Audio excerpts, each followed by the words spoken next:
everybody, and welcome to another wonderful day of physical chemistry.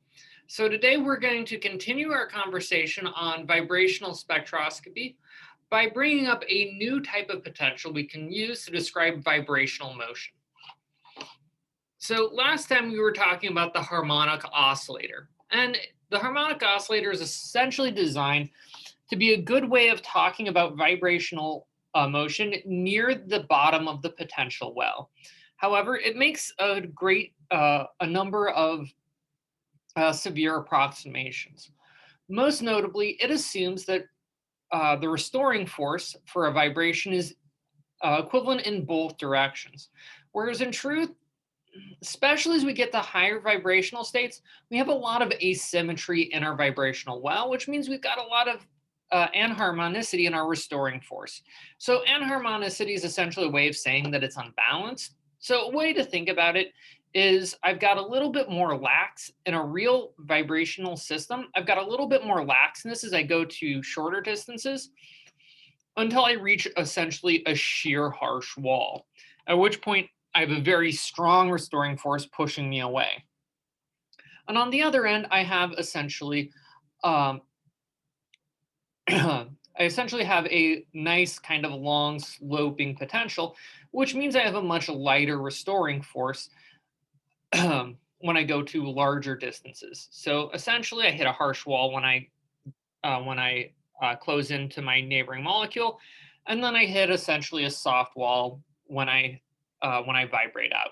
And you can kind of think of this as waves moving in an unbalanced pool. I bounce off the cliffside, come back and splash on the shore. Bounce off the cliffside, splash on the shore. And that's very different from essentially a nice spherical pool. And so we need to deal with several of these issues. First of all, this enharmonicity in our restoring force that's generated by our asymmetric potential. Second of all, we also need to acknowledge that our potential should essentially level off at long distances. So essentially, as I go to longer and longer distances, my potential will stop changing.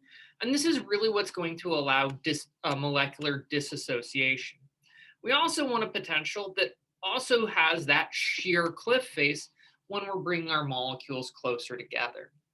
And it turns out there's actually a potential that fits this bill pretty well, and it's called the Morse potential. So our Morse potential is essentially given by a constant. The constant is typically given with respect in values of wave numbers, which then to turn into a potential, we have to correct by our good old friends HC. But our key feature here is actually going to be this exponential feature in the middle, which has a slow degradation offset by a value of 1. And the constant in that negative exponential has several key variables present. First of all, it has the effective mass. So this is, again, the same reduced mass we dealt with earlier. It also still has our vibrational frequency, and it also introduces this dE term again.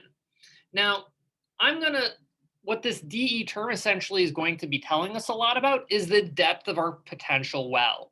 So as a result, this is called the electronic disassociation energy or wave number, or a more general Morse constant. So what this is really going to be giving us is how deep our energy well is, which also tells us a lot about how much energy it will take for the molecule to completely disassociate if I start at a 0 in energy and go to where the potential levels off.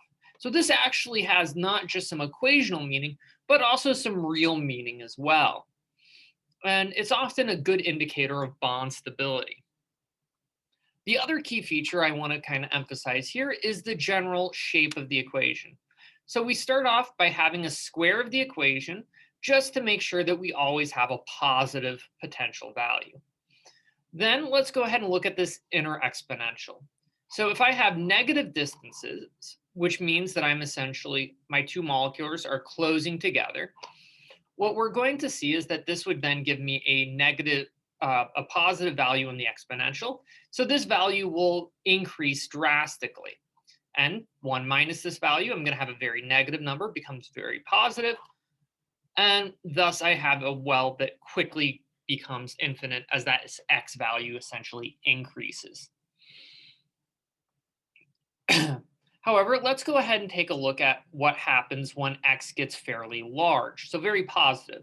So this stays as a negative number, and then what I end up with is, as this becomes a very large negative number, the exponential will drop towards 0, and then I'll have a value of 1 here, and then my whole energy becomes HCDE, which again gives me the depth of the well. So essentially, how high is my potential barrier for my for my vibrating molecule to escape my potential well.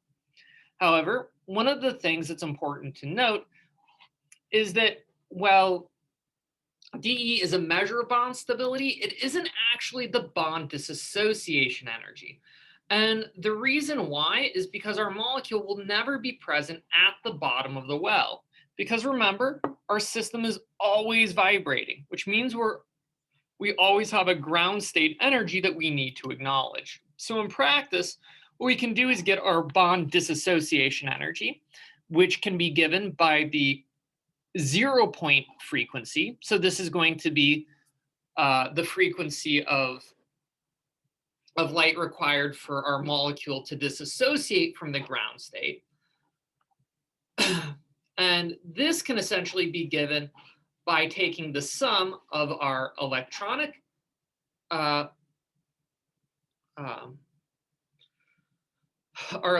frequency and the energy of the ground state. So by combining these two properties, this should give us the difference of these two properties should give us essentially the disassociation energy. And as a result, we can relate our two disassociation constant, the 0 point and the electronic, simply as by accounting for by subtracting out our 0 point free energy. However, this kind of begs the question, as we're going to need a little bit better of a way to try and analyze our energy levels in this Morse potential. So let's kind of take a look at what we might expect out of this system in terms of energy levels. So one of the biggest things that's worth noting is that when we go from a harmonic oscillator to a Morse potential, we're going to see our potential well widen out a lot. And as the potential well starts widening out, especially as I have this kind of reduced sloping barrier on the far side, this means that my energy levels will start to lower a little bit. And one way to think about this is that I've got to, as I go to higher and higher energy levels, I have a much wider well than I would expect. So more of that energy is going to be spent in movement, and less of it's going to be essentially forced to be going up. So essentially, we're going to have a slower vibration because I'm moving farther. In a harmonic, we expect fewer, faster vibrations. And one of the results of this is that at high vibrational levels, what we tend to find is, while the harmonic oscillator, they'll all be equally spaced all the way out. In the Morse potential, well, the volume between them starts becoming a little bit closer and closer.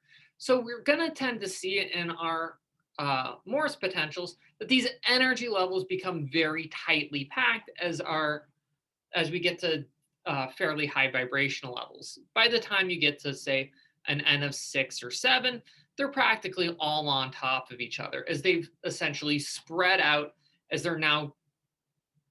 the vibrations are now covering a much larger variance and a much larger distance than we typically expect from a harmonic potential. And again, what we're going to be seeing is that as we go to these higher levels, not only are we having this larger variance as I'm covering more distance in a real Morse potential system, but also you're going to notice that the center of that vibration also tends to move out and out. And this is actually a kind of a key feature. As I excite my bond to higher and higher energy levels, it's going to it's going to essentially slowly elongate until we get to kind of this logical conclusion. When I get to a high enough energy level, it can break completely as the uh, uh, as the average value slowly moves up. And this is, again, a key feature that we don't see with a harmonic potential. There is no way for a bond to break in a harmonic potential, and that isn't a real system. So if you're ever examining molecular disassociation, the Morse potential is going to be the way to go. However, we also need a mathematical way to kind of describe these energy levels. And it turns out that we use our favorite physics friend, we use a power series. So not too surprisingly, the first order solution for a power series is simply going to be the harmonic oscillator solution. So V plus 1/2 the vibrational constant. However, it turns out that we know the energy level should be slightly lower than this harmonic oscillator solution. And this comes up in the second order solution, where I'm going to reduce this potential by essentially the squared term of our vibrational constant plus 1/2 times what's called the anharmonicity constant times our vibrational constant. And so our anharmonicity constant is going to be kind of a measure of how wide the potential is. So essentially, if I know how wide my system is, I know how much my energy levels are going to be compressed. And it turns out, because of the way the Morse potential is structured, you can actually get at the anharmonicity constant through a ratio of our vibration, uh, the separation between our vibrational energies as given by the harmonic oscillator versus the overall depth of the well. So you know how deep the well is, you know the classical separation in between energy levels, you know essentially how much you've over predicted the system. So you can essentially lower this energy using the anharmonic correction. Now, it is true you can actually even use third and fourth order terms. For example, the third order term essentially says I overcorrected just a little bit with my second order solution, so I need to bump it up a little, and so on and so forth. But in practice, the second order solution gets our answers accurate enough, and this is the one that's going to be typically used. So again, first order solution is our good old harmonic oscillator. Second order solution includes anharmonicity, and we lower the potential a little bit to get these things right. However, it is worth noting that we're now talking about spectroscopy and not just potentials. So what I'm really going to care about is less about the energy of each individual level, and it's more going to be the separation between energies. And while it is going to be true when we go to the Morse potential, it's going to be a little bit more possible to go from, say, 0 to 2. These tend to be very kind of minor excitation. So most of our system will still be located at that, we'll be going from one state to the state directly above it. So we can essentially get the vibrational wave number for this excitation. We're going to give this value by taking the the ground state and adding 1/2. So for example, if I was looking at the excitation from 0 to 1, so ground state to first excited state, I'd give this the 1/2 term, 3/2, and so forth as I go on to further and further terms. Now I can go ahead and substitute in my my equations for each of these vibrational terms for both the first my starting state and then my excited state. So what we then see is I go from V plus 1/2, it becomes V plus 3/2. So again, I start at 1/2, I added an extra one, so V plus 3/2 times the vibrational constant, and the same expression for the anharmonic correction. And then we're just left with subtracting out the wave number of our initial state. Now, this next bit gets a little bit fun as I try and match up the math. So we have some easy terms. So for example, I know that if I take this first term of V plus 3/2 minus V plus 1/2, well, the V's are going to cancel. 3/2 minus 1/2 is just going to give me 1. So I'm just going to have my uh, vibrational constant. And you can think about it this way, that this first term is going to be just my harmonic oscillator solution. The second term is going to be due to the enharmonicity correction that comes from the Morse potential. So this one gets a little bit messier. We're going to need to do some expansions and some subtractions. But when you do this, what you find is that our vibrational, the excitation is going to happen at a slightly lower wave number than would be expected from the harmonic oscillator. And this is going to be based on several key features. First of all, the actual vibrational constant. Second of all, the enharmonicity term. And third of all, it's going to also be based on what the ground state we're exciting out of is. Because as we said, as I get to higher and higher vibrational levels, my energies become more tightly packed. So if I start at the ground state, well, then this is 0. I end up with 2 times my enharmonicity times the vibrational constant. So I take my original vibrational constant, I lower it just a little. By the time I get the heavily excited states, well, now this becomes, say, 3, 5, 7. It gets pretty big. And so as a consequence, our vibrational energy levels become a lot more tightly packed at higher starting vibrational levels. So as I excite out of a higher as I excite out of a elevated starting state, I'm going to find that my wave numbers are going to slowly drop off towards 0 until the point where it takes almost no extra energy to reach complete disassociation. So this kind of brings us to the general idea of the Morse potential. But again, I want to emphasize where the Morse potential really kind of falls into place. So one of the big things is that the Morse potential really shines when we're worrying about higher order vibrations. And this especially comes into play when I'm looking for descriptions of the disassociation of a molecule. It is going to be true that harmonic oscillator is going to be fairly accurate for excitations out of the ground state, but it is definitely going to fail when I start worrying about high temperature regimes and lighter molecules where I may have higher occupation of these excited states. One of the other important things is anytime you're looking for, again, anything with asymmetry, looking for the more accurate description of restoring forces, and most importantly, for that bond disassociation, you really have to go to the Morse potential. So that brings us to the end of Morse potential. Next time, talk about some rotational systems. Till then, take care.